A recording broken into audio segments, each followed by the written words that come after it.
کہ اصل مقروض کا اس شخص ثالث کے پاس رقم موجود ہو کہ جس کے ساتھ اب حوالے کی ادائیگی کو مقید کیا جائے، جیسے کہ آج کل ڈیبٹ کارڈ میں ہوتا ہے. ڈیبٹ کارڈ میں ہوتا ہے کہ نہیں، کہ ڈیبٹ کارڈ کے اندر کارڈ ہولڈر کا باقاعدہ اکاؤنٹ ہوتا ہے اور اس میں رقم بھی ہوتی ہے جیسے ہم نے بتا دیا، ہاں، اور اس سے پھر وہ ادارہ آگے ادائیگی کرتا ہے، تو اس کو کہتے ہیں حوالہ مقیدہ. آگے سمجھ میں یہ بحث ختم ہوگی فقہی ترکیب. اب آتے ہیں چوتھی بات کی طرف کہ کارڈ ہولڈر اور تاجر سے فیس وصول کرنے کی شرعی حیثیت کیا ہے. جو بھی ادارہ آج کل بینک ہو یا کوئی اور ادارہ ہو، اگر وہ کارڈ جاری کرتا ہے تو اس کارڈ پر وہ حامل کارڈ یعنی کارڈ لینے والے سے بھی فیس وصول کرتا ہے، اور جو تاجر کارڈ قبول کرتا ہے اور پھر یہ ادارہ اس کو ادائیگی کرتا ہے تو اس سے بھی فیس وصول کرتا ہے. یہ فیس شرعاً جائز ہے یا نہیں، اس کے بارے میں دیکھ لو. پہلے یہ دیکھتے ہیں کہ کارڈ ہولڈر سے جو فیس لی جاتی ہے اس کے شرعی حکم کیا ہے. ادارہ جو ہے کارڈ ہولڈر یعنی حامل کارڈ سے دو قسم کی فیس لیتا ہے. ایک کو کہتے ہیں رسوم عضویہ عین سواد کے ساتھ، اور دوسرے قسم کے فیس کو کہتے ہیں رسومی سنویہ. رسوم بمانے فیس، رسومی سنویہ. رسوم عضویہ یہ ایک لمسم اور متعین رقم کی فیس ہوتی ہے جو کارڈ جاری کرتے وقت بالکل ابتداءً لی جاتی ہے، اس کے بعد نہیں لی جاتی، شروع میں لی جاتی ہے. اور رسومی سنویہ یہ بھی لمسم اور متعین رقم ہوتی ہے، لیکن یہ کارڈ کے رینیو کے وقت لی جاتی ہے، یعنی تجدیدی کارڈ کے وقت وہاں لی جاتی ہے. اگرچہ یہ رسومی عضویہ سے تھوڑی کم ہوتی ہے کیونکہ کارڈ کی تجدید کے وقت اتنی زیادہ خدمات نہیں انجام دینے پڑتے، تو اس لیے اس وقت کی فیس کم لی جاتی ہے. یہ ہے دو قسم کی فیس. اس قسم کے فیس لینا شرعاً جائز ہے یا نہیں، اس میں علماء عصر کی دو نقطہ نظر سامنے آئے ہیں. پہلی رائے یہ ہے کہ بینک کے لیے حامل کارڈ سے اس طرح کی فیس لینا شرعاً جائز نہیں ہے، اور وہ کہتے ہیں یہ اس لیے کہ بینک جو ہے یہ حامل کارڈ کو قرض فراہم کرتا ہے. بینک یا ادارہ جو کارڈ جاری کرنے والا ہے وہ کارڈ ہولڈر اور حامل کارڈ کو قرض فراہم کرتا ہے، اور یہ جو فیس لیتا ہے یہ اس قرض پر اس سے نفع لے رہا ہے، اور کل قرض جر نفع کے تحت داخل ہو کر یہ سود کے زمرے میں آئے گا اور یہ ناجائز ہے. آئے سمجھ میں کہ ادارہ اکثر حامل کارڈ کو قرض فراہم کرتا ہے نا اس کی طرف سے ادائیگی کر کے، تو جب اس کی طرف سے ادائیگی ہو جائے تو قرض ہو گیا اس کے ذمے، اب اس سے فیس لی جا رہی ہے تو گویا کہ یہ اس قرض پر نفع ہے. لیکن یہ رائے چند وجوہات کی بنا پر درست معلوم نہیں ہوتی کہ یہ قرض پر نفع ہے. ایک وجہ تو یہ کہ یہ جو فیسیں ہے رسوم عضویہ یا رسوم سنویہ یہ قرض کے ساتھ مرتبط نہیں ہوتی، کہ اگر ادارہ کا حامل کارڈ کو زیادہ قرض فراہم کرے گا تو فیس بھی زیادہ لگے گی، اگر ادارہ حامل کارڈ کو کم قرض فراہم کرے گا تو فیس کم ہوگی. ایسے نہیں ہے، فیس ایک متعین اور لمسم ہوتی ہے. اب خواہ کم قرض لو یا زیادہ لو یا نہ لو. دوسری بات یہ کہ ڈیبٹ کارڈ میں ادارہ قرض فراہم کرتا ہے، کسی قسم کا کوئی قرض فراہم نہیں کرتا، لیکن اس میں بھی یہ فیس لگ جاتی ہے، تو وہاں ہم کیا کہہ سکتے ہیں کہ یہ قرض پر نفع ہے، وہاں تو کوئی قرض نہیں ہے. تیسری بات کہ اگر کارڈ ہولڈر یعنی حامل کارڈ کو بالکل استعمال ہی نہ کرے مدت کے اندر، تو جب بالکل استعمال ہی نہیں کرے گا تو کیا اس کے ذمے ادارے کا قرض آئے گا؟ نہیں آئے گا نا. تو جب کسی قسم کا کوئی قرض نہیں آئے گا لیکن اس کے باوجود وہ ادارہ اسے فیس لیتا ہے، تو ان باتوں سے معلوم ہوتا ہے کہ یہ قرض پر نفع نہیں ہے، تو پھر یہ فیس کیوں لی جاتی ہے. تو اب دوسری رائے کی طرف آتے ہیں. دوسری رائے یہ ہے کہ یہ ادارہ جو ہے ادارے کی خدمات کا معاوضہ ہے اور اجرت ہے، لہٰذا یہ فیس حامل کارڈ سے لیا جا سکتا ہے. وہ خدمات کیا ہے؟ اس کے لیے کارڈ بنوانا، اس کے لیے اکاؤنٹ اور حساب و کتاب رکھنا، بذریعہ ڈاک اس کو معلومات فراہم کرنا کہ آپ نے اتنی خریداری کر لی ہے ادائیگی کر دو. ہاں، اسی طرح اس سلسلے میں جو عملہ اور مشینیں استعمال ہوتی ہے تو ان سب کا یہ کیا ہو جائے گا؟ ایک اجرت ہو جائے گی. ایسا نہیں، لیکن اس کے لیے اجرت مثل ہونا ضروری ہے کہ عموماً جو اس طرح کی خدمات کے بدلے میں جو اجرت دی جاتی ہے اتنی ہی لی جائے، زیادہ نہ لی جائے. جس طرح کے علماء لکھتے ہیں نا کہ افتاء اور قضاء پر تو اجرت لینا جائز نہیں، لیکن اس کی کتابت پر اجرت مثل لینا جائز ہے، تو یہ بھی اسی طرح ہو جائے گا.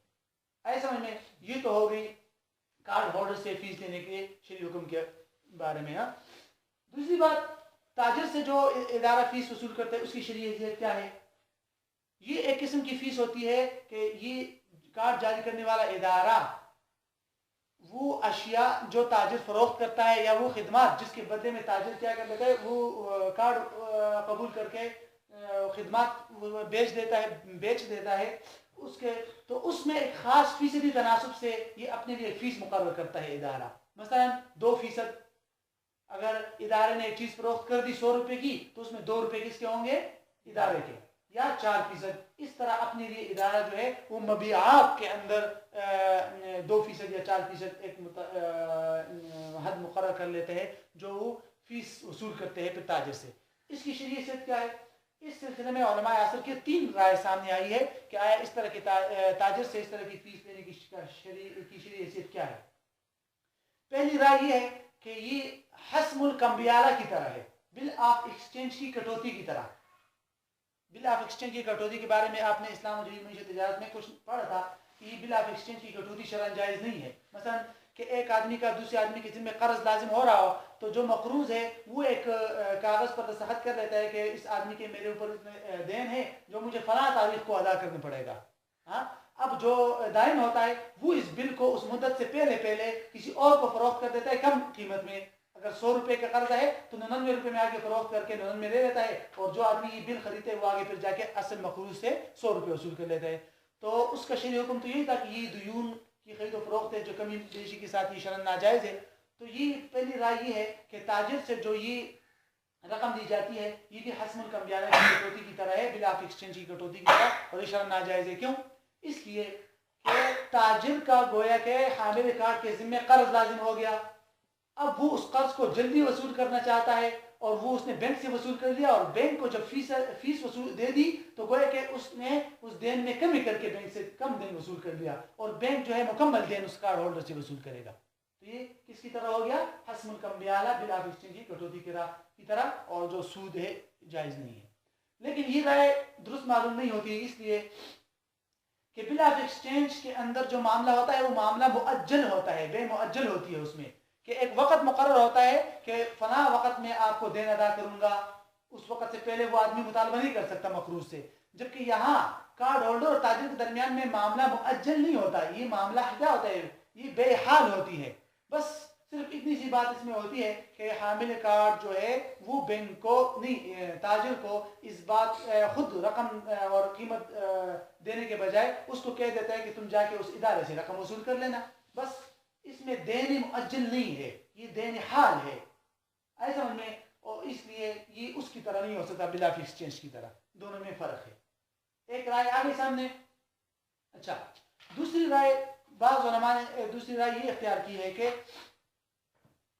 بینک جو ہے یہ تاجر کا وکیل ہے. یہ بینک تاجر کا وکیل ہے کہ اس بات میں کہ گویا کہ تاجر نے بینک یا جو ادارہ ہے جس نے کارڈ جاری کیا ہے اس بات کا وکیل بنا دیا کہ تم حامل کارڈ سے ہمارا دین وصول کر کے ہمیں دے دو. لہذا اب جو بینک یا ادارہ تاجر سے فیس وصول کرتا ہے یہ اس وکالت کی کیا ہے؟ اجرت ہے. ایسا میں یہ رائے بھی کسی حد تک درست معلوم ہوتی ہے. البتہ اگر اس پر ایک اشکال ہوتا ہے کہ اگر یہ ادارہ اس تاجر کا وکیل ہے بقبض الدین تو پھر تو اس ادارے کو چاہیے تھا کہ پہلے حامل کارڈ سے دین وصول کرے اور پھر اس تاجر کو دین ادا کرے. لیکن عموماً تو ایسا نہیں ہوتا. ادارہ اپنی طرف سے دین ادا کر دیتا ہے تاجر کو، بعد میں حامل کارڈ سے وصول کرتا ہے. تو اس کا جواب شیخ عبدالستار ابو غدہ جو مجمع فقہ اسلامی کے رکن ہے انہوں نے یہ دیا کہ یہ انتظامی مصلحت کی بنا پر ہے تاکہ تاجر کے ساتھ ربط اور جو حامل کارڈ اس کے ساتھ ربط برقرار رہے. تو محض اس انتظامی مصلحت کی بنا پر اگر پہلے وکیل جو ہے اپنی طرف سے رقم ادا کر دے اور بعد میں جو ہے اس آدمی سے وصول کر لے حامل کارڈ سے تو اس میں کوئی شرعی خرابی نہیں ہے. بہرحال کسی حد تک یہ بات بھی درست معلوم ہو سکتی ہے.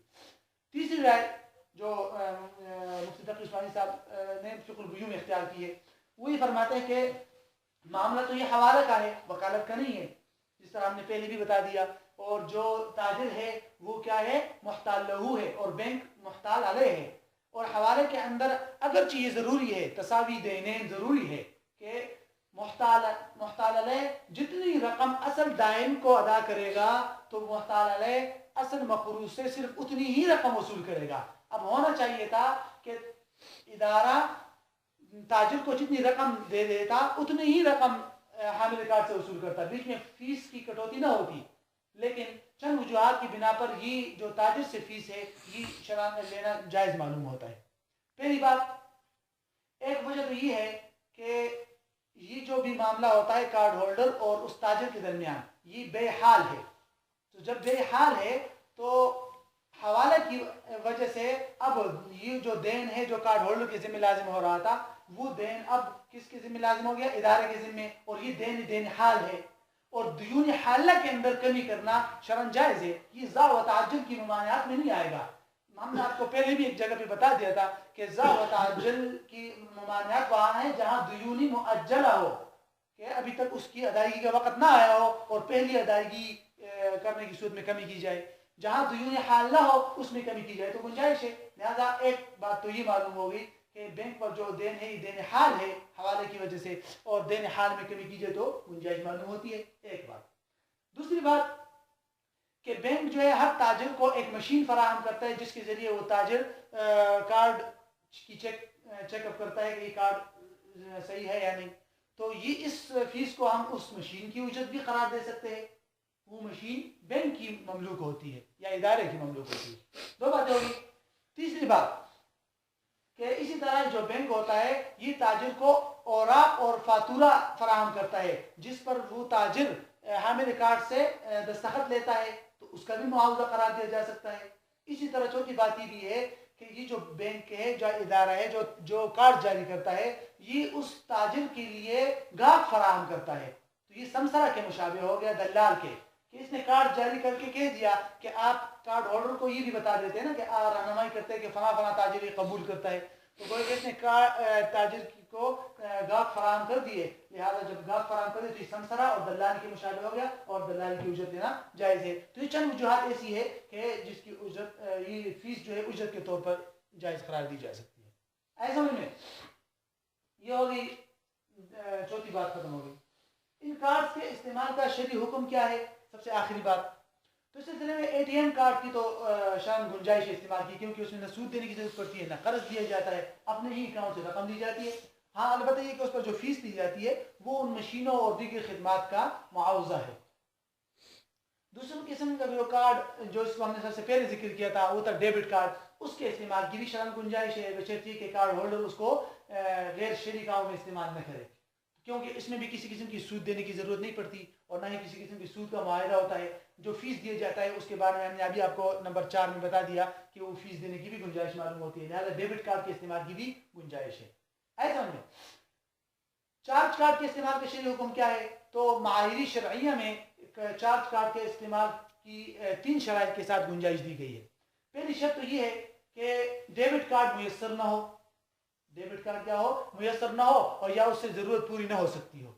دوسری شرط جو ڈیبٹ کارڈ کے لیے بھی تھی کہ اس چارج کارڈ کو کسی غیر شرعی کام میں استعمال نہ کیا جائے، اور تیسری شرط کہ مدتی ادائیگی کے اندر ہی ادائیگی کر دی جائے تاکہ مدت کے بعد کہیں سود نہ دینا پڑے، کیونکہ ڈیبٹ چارج کارڈ کے اندر ایک مدت متعین کر دی جاتی ہے کہ اگر اس مدت کے اندر ادائیگی نہ ہوئی تو اس کے بعد سود لگانا پڑے گا، تو سود دینا پڑے گا۔ تو یہ شرط لگا دی گئی کہ بالکل یقین ہو کہ میں مدت کے اندر ادائیگی کر سکتا ہوں، لہٰذا ضروری ہے کہ اس مدت کے اندر ادائیگی کرے تاکہ سود نہ دینا پڑے۔ یہ 3 شرائط ایسی جس کی وجہ سے گنجائش دی جا سکتی ہے۔ رہی بات کریڈٹ کارڈ کی، تو اس کے استعمال کی شرعاً گنجائش نہیں دی گئی، وجہ یہ کہ اس میں اصل معاہدہ ہی سود کی بنیاد پر ہوتا ہے۔ ایسا نہیں، البتہ بعض علماء نے یہ ماہر شرعیہ میں تو یہی صرف یہ بات قرار دی گئی ہے کہ کریڈٹ کارڈ کا اصدار جاری کرنا جائز نہیں ہے، لیکن بعض علماء نے اس کی اس شرط کے ساتھ گنجائش دی ہے کہ ڈیبٹ کارڈ بھی میسر نہ ہو، چارج کارڈ کے استعمال بھی میسر نہ ہو اور ان سے ضرورتیں پوری نہ ہو سکتی ہو۔ ایسا میں تو ایسی صورتحال میں جو چارج کارڈ کی 3 شرائط ہے انہی 3 شرائط کے ساتھ جو ہے کریڈٹ کارڈ کے استعمال کی گنجائش ہے۔ ایسا نہیں، بعض علماء نے گنجائش دی ہے ورنہ بعض علماء نے اس سے بالکل منع قرار دیا کہ کریڈٹ کارڈ کے استعمال کی بالکل گنجائش نہیں ہے۔ ایسا میں یہ تو ہو گئی باتیں ختم، ان کے شرعی استعمال کا شرعی حکم بھی ختم ہو گیا۔ سب سے آخر میں ایک چھوٹا سا نقطہ ذہن میں رکھو کہ یہ شبہ پیدا ہوتا ہے کہ کریڈٹ کارڈ اور چارج کارڈ کے استعمال کی چند شرائط کے ساتھ گنجائش دی گئی ہے، لہٰذا اب اس پر یہ شبہ ہو سکتا ہے کہ ابتداءً جب انسان چارج کارڈ لیتا ہے یا کریڈٹ کارڈ لیتا ہے تو اس میں سود کا معاہدہ کرنا پڑتا ہے کہ اگر میں نے مدت کے اندر ادائیگی نہیں کی تو میں سود ادا کروں گا، تو کیا یہ سود کے معاہدے میں ملوث ہونا شرعاً جائز ہے کیا؟ تو بعض علماء تو اسی لیے تو اس کے ناجائز قرار دیا کہ یہ معاہدہ شرعاً جائز نہیں ہے، لیکن اکثر علماء جائز قرار دیتے ہیں کہ اس طرح کے معاہدے میں ملوث ہونا شرعاً جائز ہے۔ اب جائز کیوں ہے اس سلسلے میں علماء کی 2 رائے ہے۔ ایک رائے یہ ہے کہ اس لیے جائز ہے، دلیل بیان کرتے ہوئے 2 نقطہ نظر سامنے آئے ہیں۔ ایک تو نقطہ نظر تو یہ ہے کہ جب یہ انسان کو یقین ہو کہ میں مدت کے اندر ادائیگی کر دوں گا، تو اب چونکہ اس کو یہ معلوم ہے کہ جو سود والا معاہدہ ہے اس پر چونکہ مستقبل میں عمل نہیں ہونا ہی نہیں ہے عمل اس پر، تو اس لیے اس میں ملوث ہونے کی کوئی گنجائش ہے. جیسے کہ حضرت عائشہ یہ وہ استیناس کے طور پر یہ دلیل پیش کرتے ہیں کہ حضرت عائشہ رضی اللہ تعالیٰ عنہ جب حضرت بریرہ کو خرید رہی تھی، غلام باندھی تھی نا، تو ان کو خرید رہی تھی، تو جو حضرت بریرہ رضی اللہ تعالیٰ عنہ کے موالی تھے وہ یہ شرط لگا رہے تھے کہ ولا ہمارا ہوگا، جو حضرت بریرہ کی جو وہ ہوگا وراثت ہوگی وہ ہماری ہوگی. حالانکہ اسلام کے اندر جو آدمی باندھی کو کیا کر دیتا ہے، آزاد کر دے، ولا اس کا ہوتا ہے، اور حضرت عائشہ اس کو آزاد کر رہی تھی، تو حضرت عائشہ کو ہونا چاہیے تھا. تو آپ علیہ السلام کے سامنے جب اس کا ذکر ہوا تو آپ علیہ السلام نے فرمایا اشتریتی لہذا الولا، آپ علیہ السلام نے فرمایا کہ ان کے لیے ولا کی شرط رکھ دو اور خرید لو، کیونکہ مستقبل میں تو اس پر عمل ہونا ہی نہیں ہے، ولا ویسی بھی آپ کا ہے، تو جب مستقبل میں عمل ہونا ہی نہیں ہے تو شرط رکھ دو. تو اسے یہاں پر بھی انہوں نے کہا کہ مستقبل میں چونکہ اس معاہدے پر عمل ہونا ہی نہیں ہے اس لیے شرط لگا دو، کوئی بات نہیں. ایسا ہم نے دوسرے نقطہ نظر جو حضرت شیخ صاحب کا ہے، مفتی تقی عثمانی صاحب نے فقہ البیوع میں اختیار کیا ہے، وہ کہتے ہیں کہ یہ استیناس درست معلوم نہیں ہوتا حضرت عائشہ رضی اللہ عنہا کی اس حدیث سے. وجہ یہ ہے کہ وہاں آپ علیہ الصلوۃ والسلام کی قدرت میں اور اختیار میں تھا کہ اس شرط کو ختم کرے، کہ یہ شرط کو ختم کرے کہ یہ ولا ان موالی کو ملے گا، اس شرط کو ختم کرنا ان کے اختیار میں تھا. لیکن یہاں کارڈ ہولڈر کے اختیار میں نہیں ہے اس شرط کو ختم کرنا، اگر وہ مدت میں ادائیگی نہ کرے تو اس کو سود دینا ضرور پڑے گا، ضرور سود دینا پڑے گا. تو اس لیے چونکہ یہ استیناس قوی اور معلوم نہیں ہوتا، بہت ضعیف ہے. البتہ شیخ صاحب فرمائے کہ ضرورت اور حاجت کی بنا پر اس طرح اگر انسان کی ضرورت ڈیبٹ کارڈ کی پوری نہیں ہو سکتی تو پھر سود میں ضرورت اور حاجت ہو سکتا، باہر ممالک میں رقم لے جانا ناممکن ہو دوسری جگہ اور چوری وغیرہ کا اندیشہ ہو، تو ضرورت و حاجت کی بنا پر اس طرح معاہدے میں ملوث ہونا جائز ہے. جیسا کہ آج کل ٹیلی فون اور بجلی کے بلز میں ہوتا ہے، ٹیلی فون اور بجلی کے بلز میں باقاعدہ لکھا ہوتا ہے کہ 3 دن کے اندر یا 5 دن کے اندر ادائیگی کر دی تو یہ بل ہے، اگر ایک مدت ادائیگی کے بعد ادائیگی کر رہے ہو تو اتنے اضافی رقم لگے گی، ہے کہ نہیں؟ تو اس میں بھی سودی معاہدہ ہے، لیکن ضرورت اور حاجت کی بنا پر اس کو علماء نے جائز قرار دیا کہ مدت کے اندر ادائیگی کر دو تاکہ سود نہ دینا پڑے. تو ایسے ہی ضرورت اور حاجت کی بنا پر اس طرح کے معاہدے میں ملوث ہونا جائز ہے، لیکن بشرط کہ حاجت ہو. ٹھیک، کوئی پوچھنا ہے تو پوچھ لو، باقی جو ہمارے ہم نے اس بحث کو 5 حصوں میں تقسیم کیا تھا وہ ختم ہو گیا. واللہ تعالی اعلم بالصواب.